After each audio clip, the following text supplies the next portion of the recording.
welcome to the Lyman Lipke Guitarcast. I'm your host, Lyman Lipke. Thank you for being here. I always appreciate that. Let's get the housekeeping junk out of the way. If you are an audio-only listener, I post these on YouTube, so you can actually look at my hands when I'm doing stuff. If you are a YouTube watcher, I post this on Spotify, so you can listen to it while you drive. And I have a request for some of my listeners. If you would you make me your sleeping playlist? The Lyman Lipke Guitarcast. I'm trying to build that watch time and gain some favor in the algorithm. And I think I have good tidbits in here. So, playlist is on my YouTube channel. Just throw it on low volume while you sleep. Hopefully I lull you to sleep. And I'll try not to yell so much anymore. I have launched my not-so-secret guitar club, House. I'll put a link to that in the description of both Spotify and YouTube. Join. There's free tab. Like, I'm going to be putting out a free tab a couple times a month. Breaking down some of the videos I post a little bit. And just general encouragement. Little practice tidbits here and there.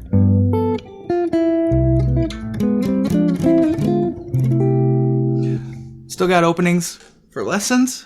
As of right now, 30 slots. So jump on that if you want to. And let's just jump into the meat and potatoes of the Lyman Lipke Guitarcast, which is BSing about the guitar.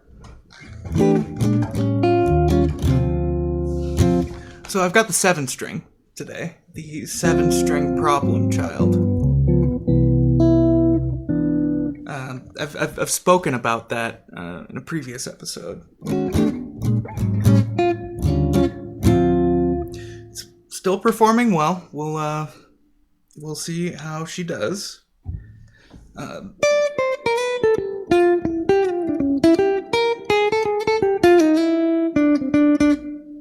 I've been working on a specific compound melodic cell.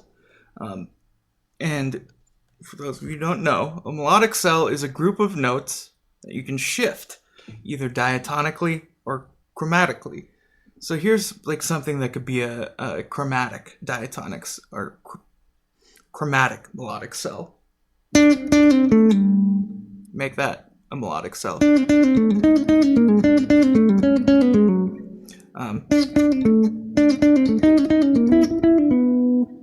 Cutting off one of the notes. That's those are cool. Like, they can get you some outside sounds. But what I'm interested in is diatonic cells.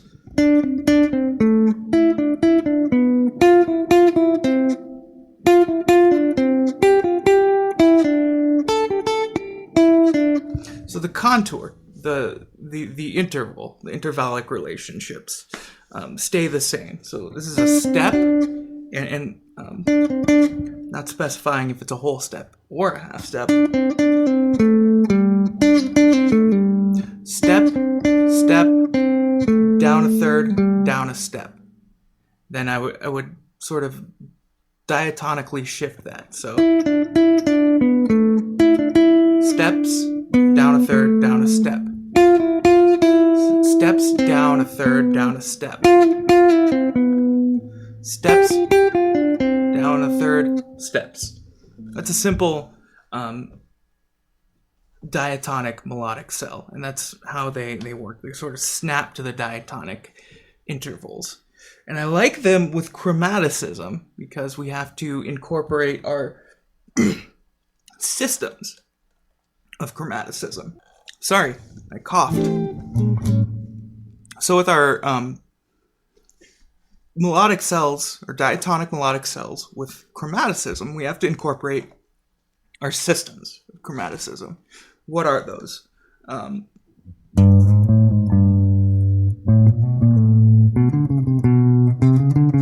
call these chromatic swings as of right now. anytime you have a whole step, put a chromatic note in between, and then go back down. Anytime we have a half step, just go up a minor third and all the way back down.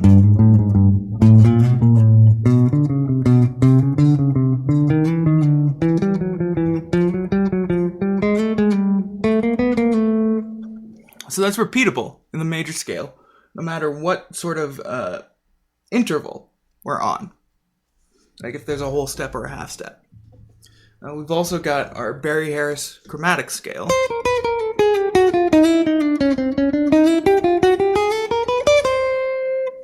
Which is similar to the diatonic swings, or chromatic swings.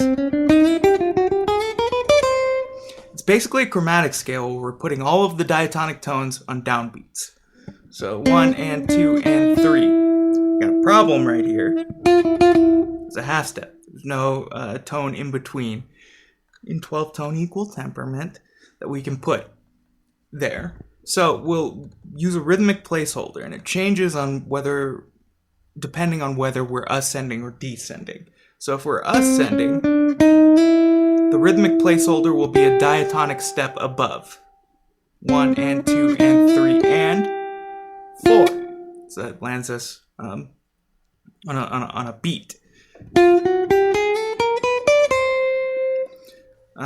With the chromaticism or rhythmic placeholders on the upbeats. When descending, a rhythmic placeholder will be a chromatic tone below.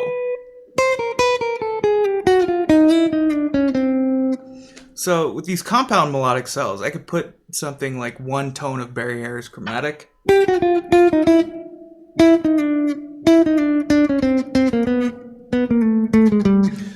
I'm glad my boys are texting me and annoying me, because it reminded me. Wild Giants put out an album, released it on Friday, the 28th, whatever last Friday was. It's July 1st right now, Monday. So go listen to that. It's called Good Little Boy. Funny stuff in there and some stuff that tugs on my heartstrings. Back to the chromatic systems. So those are like one tone of Barry Harris chromatic descending. We could put a compound cell with two tones of Barry Harris chromatic.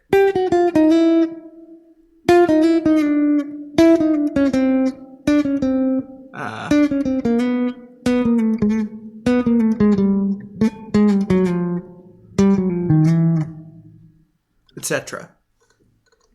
So what a compound cell is one or more like smaller melodic cells, and our melodic cells could be something as small as a third. Cell, cell, cell, cell, cell. Could be a triad and a step. Triad, step, down a step tone of Barry Harris chromatic, down a step.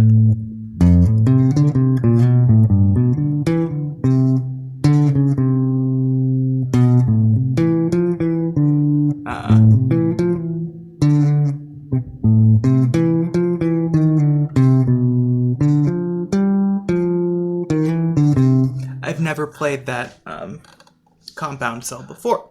We just made it up right here. And you can do that too.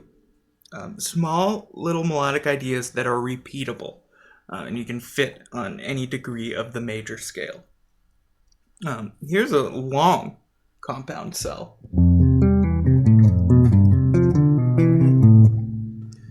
Fifths, down a ninth chord, up a fourth, down a third, up fourths, down a triad, up a fourth, down a triad.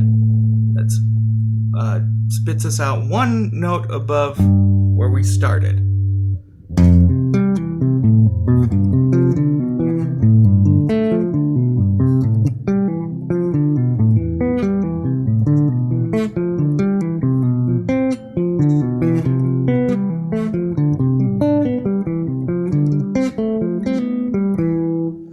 So that's one that I've been working on for a while, with the specific goal of getting wider intervals into my playing, specifically fourths and fifths. Those are like super modern sounding intervals to me.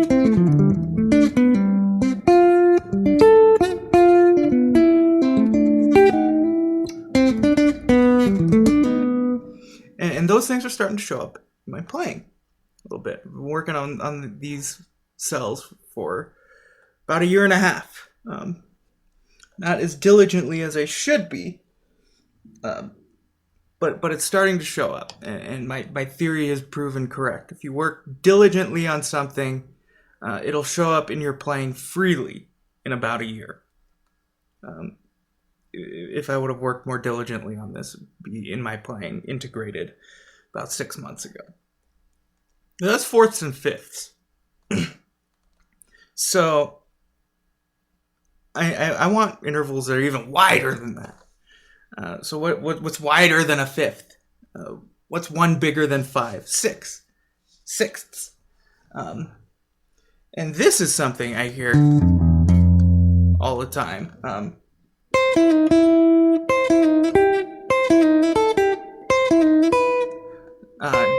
Down a sixth,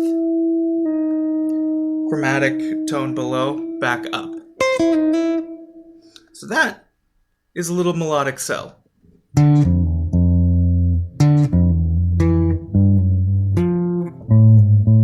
I have not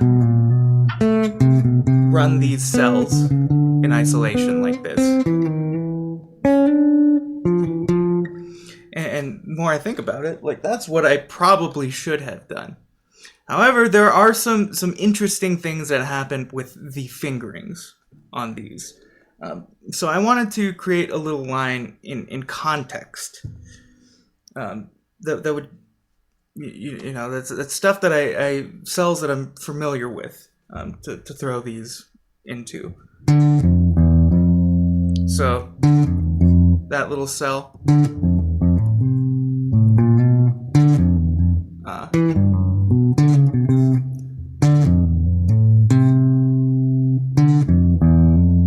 Up a triad, down a third, and the last 4 notes of a 5-note enclosure rule, which is another chromatic system.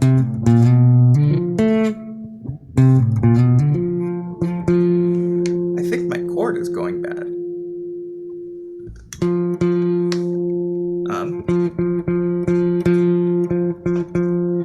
Good thing I'm catching it now. I'm in the middle of Hell Week. Bunch of gigs this week. I'm traveling all over the state of Arizona. So I will pick a new chord.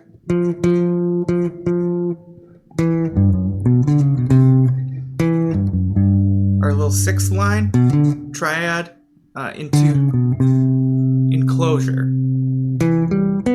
into diatonic 7th chord, into enclosure. And then down a step, down another step, spits us out 1 note higher than when we started. That's the sort of the theme with these cells and how I like to practice them. I like to practice them going up 1 degree. Like, even that alone, like, that's a great lick.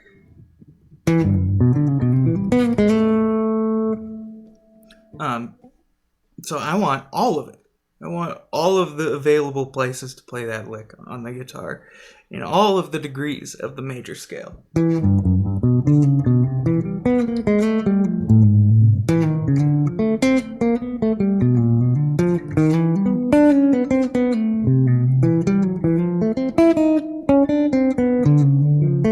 And here, right here, where the fingering starts to get a little bit wonky. I'm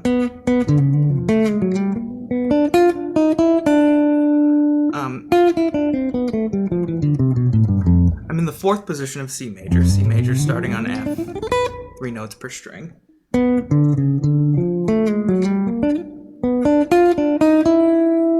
So here I'm on E. I play that with my 3rd finger.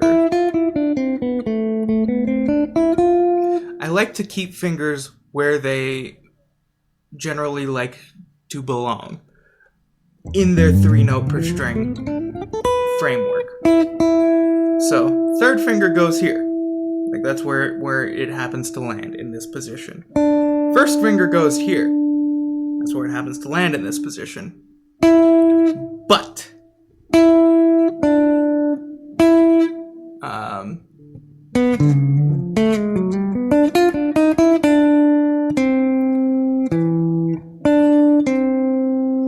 if I grab that with my first finger, I am on my third finger on the C on the G string. Meaning when I have to reach back for that 6th E on the D string, 2nd fret, it's a little bit of a stretch. It's not that bad.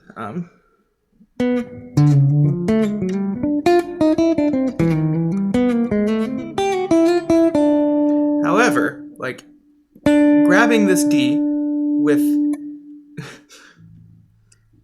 I am going to clip some of this out of context and post it as a reel. Fingering the G string, grabbing this D with my 2nd finger, other innuendos. Grabbing this D with my 2nd finger prepares me to do it again, because I'm going to have to do it again to get this specific 6th.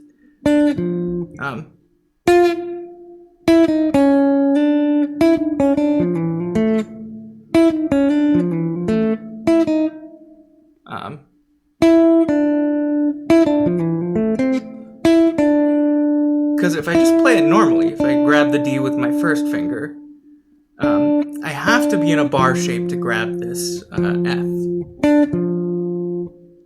And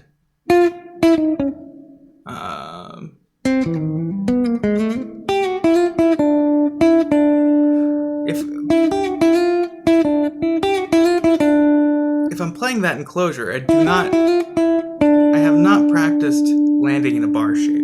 Maybe that's something I should practice. But an easier solution is practice landing on my 2nd finger, because then my 1st finger is available.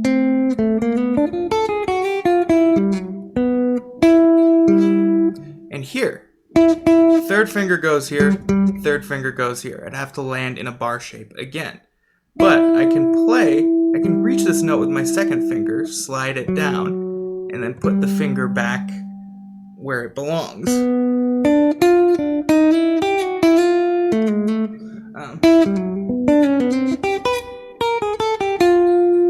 And then we've run out of real estate to play the full cell in this position. So I just started like playing the cell and then I quit.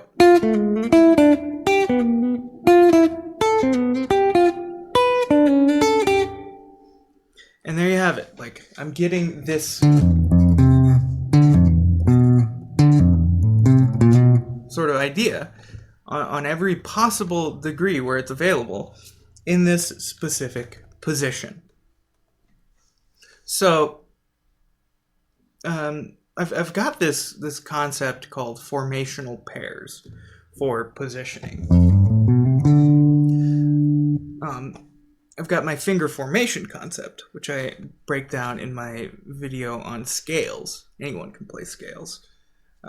In the major scale, one of 3 things could happen. Whole step, half step, whole step, half step. And I've given those formation names. 1, 2, 3. Easy as 1, 2, 3.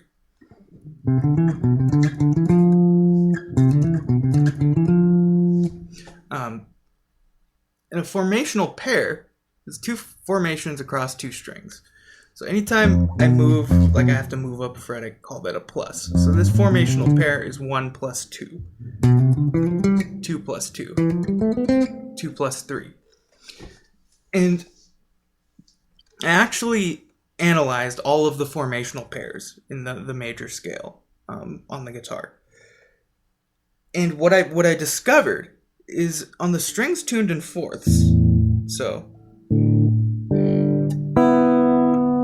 those strings, specifically, we get every possible formational pair within, but if we start here at the 4th position, by the time we get to the 6th position, we've played every formational pair across 2 strings.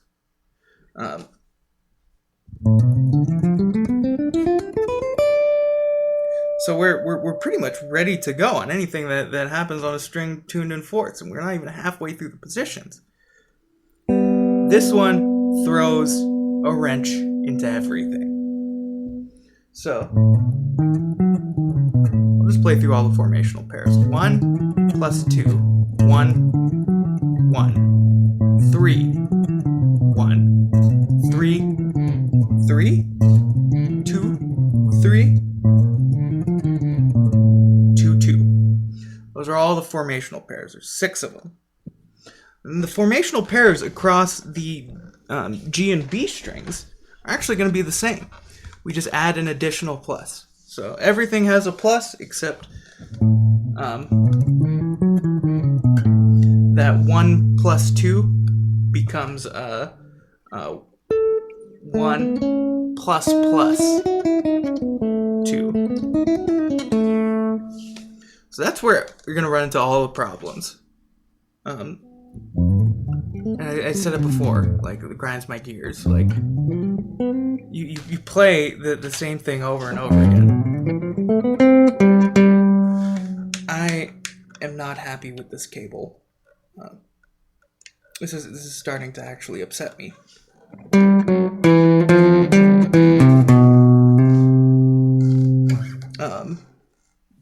We're gonna cut. I'm gonna change the cable out.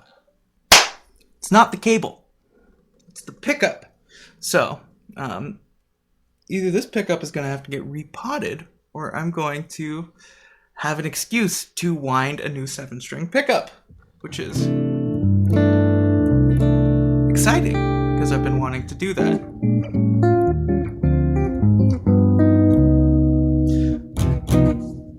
Anyway, I forgot what I was talking about. Oh yeah, formational pairs. Everything has an additional plus on the G and B string. So we're going to want to put extra time there, make sure that we have that, so when we get there, we're not making a mistake when we get there. And that will reduce the temptation to start the line over again from the beginning. Because by the time you reach the 6th position, or the 7th position, really, if you're not getting to these two, we've hit all of the possible formational pairs. So, like, it's useless practice when the only thing we need to do is run these.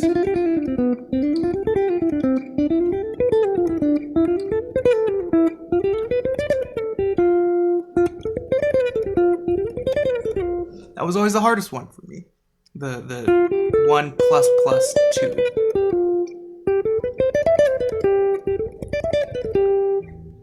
Easy enough.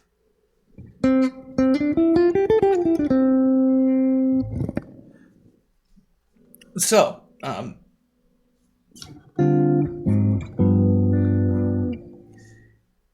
we get most of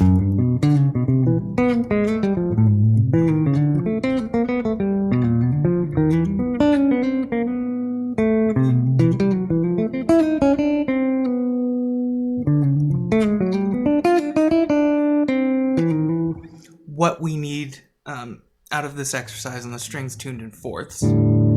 Not, exactly what we need, because we're using, obviously, more than 2 strings. But a lot of the concepts overlap. So the places we got to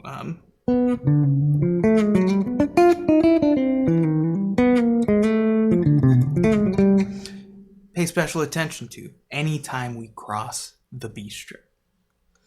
Anytime we cross the B string. That's basically the crux of all of guitar that uses standard or Spanish tuning.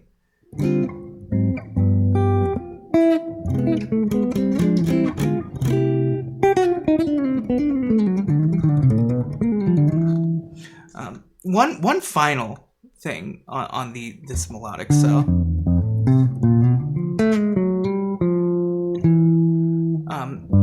A pitfall I see with people going through these is that they will play like the same number of notes on every string, essentially meaning they're just shifting the pattern up the fingerboard, which, I mean, is cool, it's fine, but I'd rather be able to play it in position. So putting the fingers as close to where they're supposed to go in the position as possible, and playing the correct notes on the strings that exist in that position.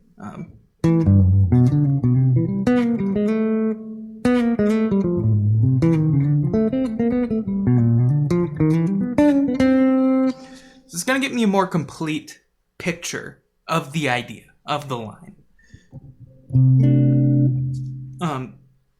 Because, like, if I practice it in all the positions, there will be no spots to me that are unknown on the guitar that I can play that line.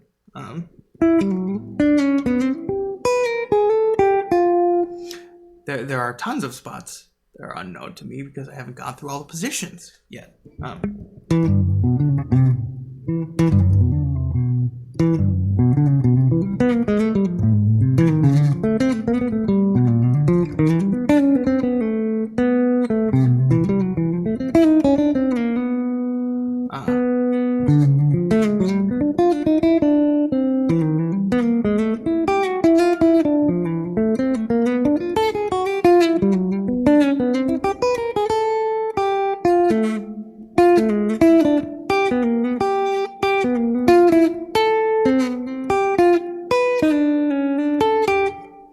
The entirety of the position. And how I've been practicing it is the crossing of the B string bit.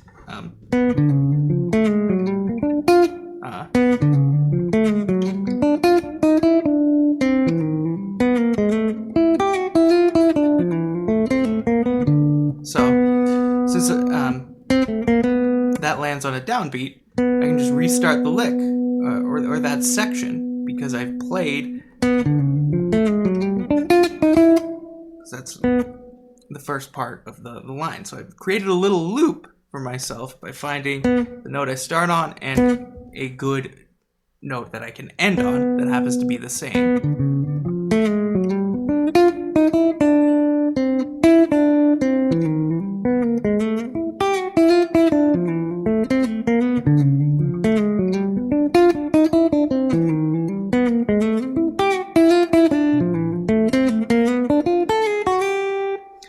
I skipped accidentally.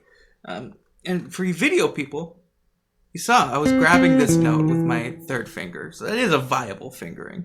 I would like to not do that because it's like preparing that this finger is going to be here.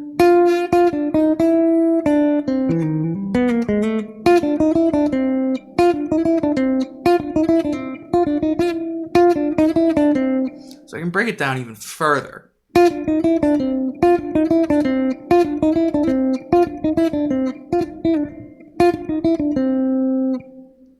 And just isolate that part that I want. I want to make sure I got the fingering right on that.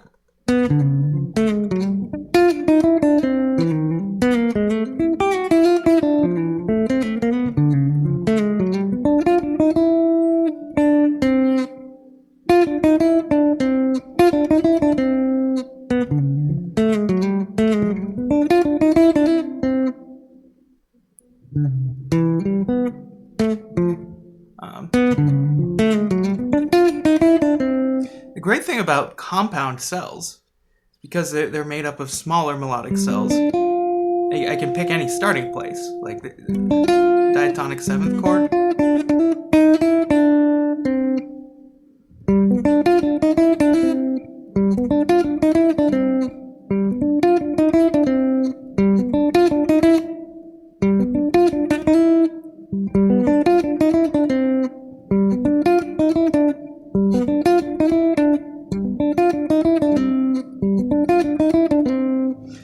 and I screwed up the fingering there. Like, that's a dumb fingering. Why am I trying to play it like that?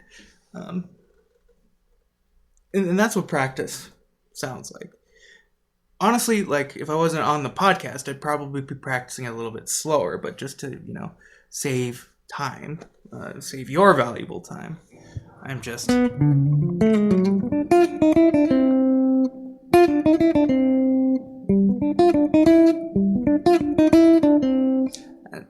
I'm trying to, cut it short. That's another viable fingering. Putting the shift to second finger right here.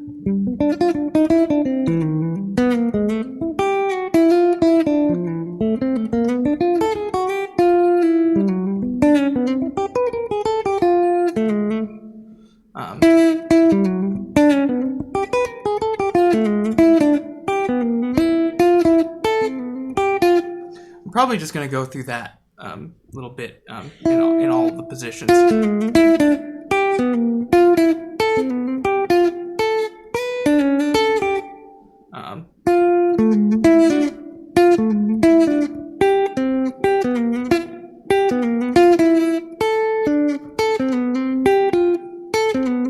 So I was in the fourth position, now I'm in the fifth position.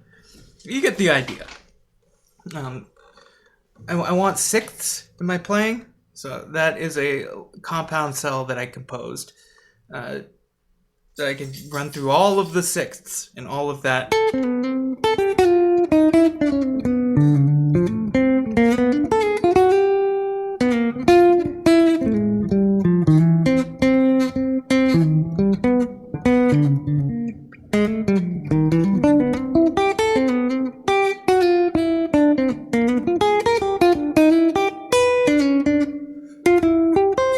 Me trying to improvise with that idea.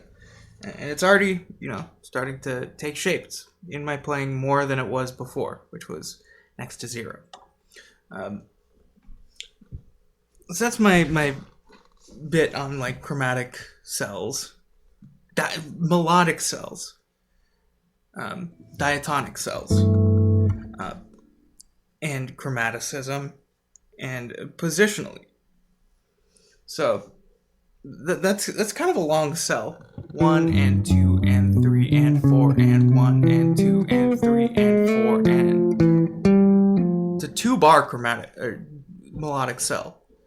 16 notes long. I don't recommend you start like a melodic cell that start with trying to play compound cells that are 16 notes long. Because it's a lot to remember. It's a lot to keep track of. You've got to have those short cells, like almost, like most of them just have to be close to spotless, because you might have to make some adjustments for fingerings.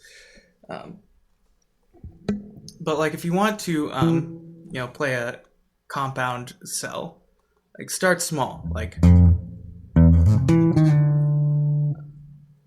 that's a compound cell of a diatonic 7th chord with a chromatic approach. And there's a triplet in there, and then 1 tone of Barry Harris chromatic.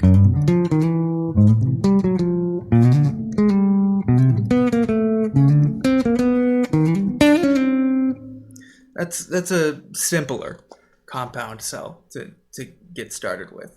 But if you don't have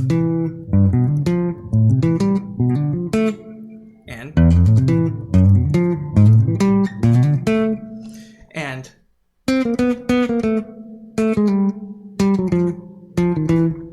your 1-tone Barry Harris chromatics descending, like work on those things first before you start trying to put them together. Like, at least get comfortable with it. Once you're a little bit comfortable, then you can start to try to put it together, but go slow. Like, trying to blaze through it isn't going to do anybody any good. Single note lines. That was a single note line section. Let's talk a little bit about chords, and then we'll call it. Shell voicings. Chords with a root, 3rd, and 7. We know a lot of these. C major 7, lower the 7th. C7, lower the 3rd. C minor 7, C minor 6, or C diminished. I call those the split voicings with the root on the low E string. We also have adjacent voicings. So C major 7th, lower the 7th, C7, lower the 3rd, C minor 7, lower the 6th, C minor 6, or C diminished. We could think of those as just in a vacuum. Like, this is B minor 7. However, because it doesn't contain the 5th, we also use this as a B minor 7 flat 5. We got a minor 2/5. So these are parts of complete chords. And I got to thinking, since these are parts of complete chords, they should have something that resembles inversions. I don't know if you'd call these exactly inversions, but the idea here is we either go up or down to the next available chord tone on each string. So this is A minor 7. If I wanted to go down, G would move to E, E would move to C, C would move to A, and A would move to G. So A, C, E, G, G, E, E, C, C, A, A, G. So A moves down to G, G moves down to E, C moves down to A. So that's another chord that might be usable for an A minor 7 type sound, or really C6. Like, you got that King Porter stomp bridge.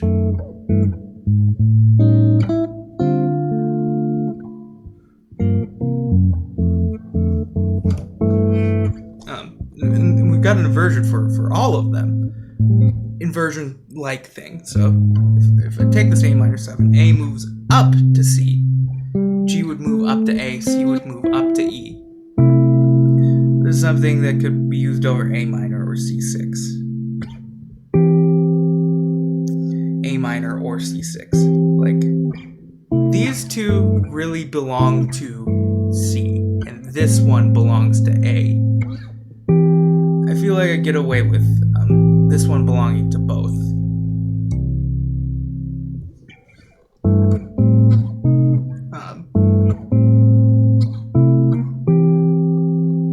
So those are, if we really look at these, the bottom 3 notes of a drop 3 chord.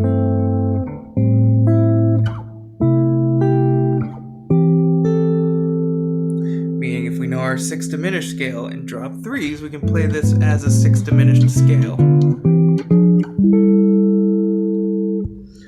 Same thing is applicable for these adjacent shell voicings. I'll pick C minor 7 just because. So C minor 7, C, E flat, G, B flat. All those would go up or down to the next available. C moves to E flat moves to G, B flat moves to C. And that's just a C minor triad in first inversion. But we can think of it as a part of this sequence of shell voicings. So E flat up to G, G up to B flat, C up to E flat.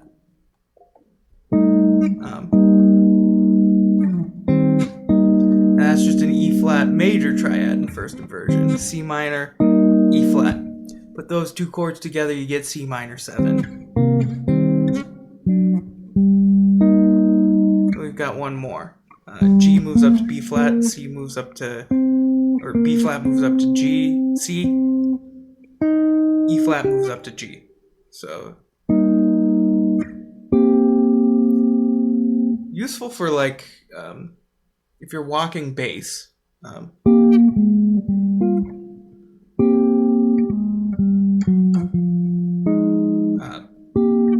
You have something to play on strong beats.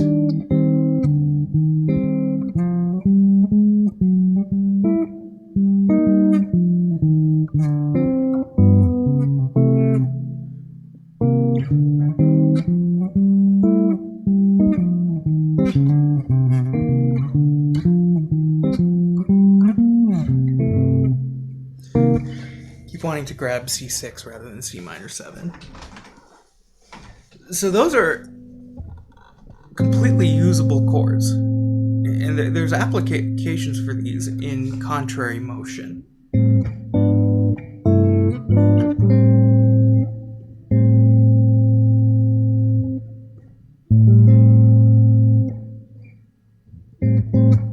So I can take this A minor, play a drop 3, G sharp diminished, then a drop 2 and 4, A minor or C6.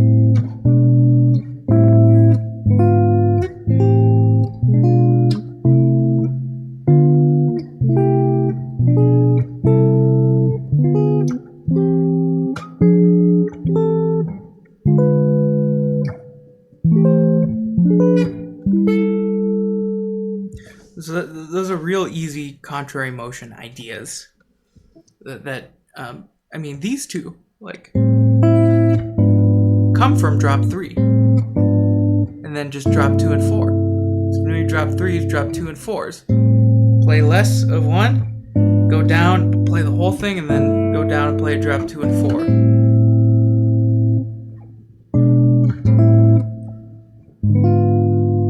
We could continue.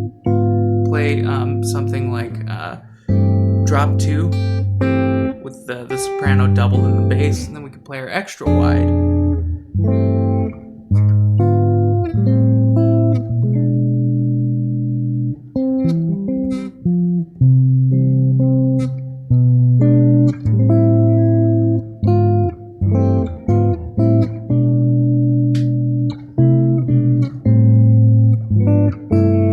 Nice to go in one direction and then start moving in contrary.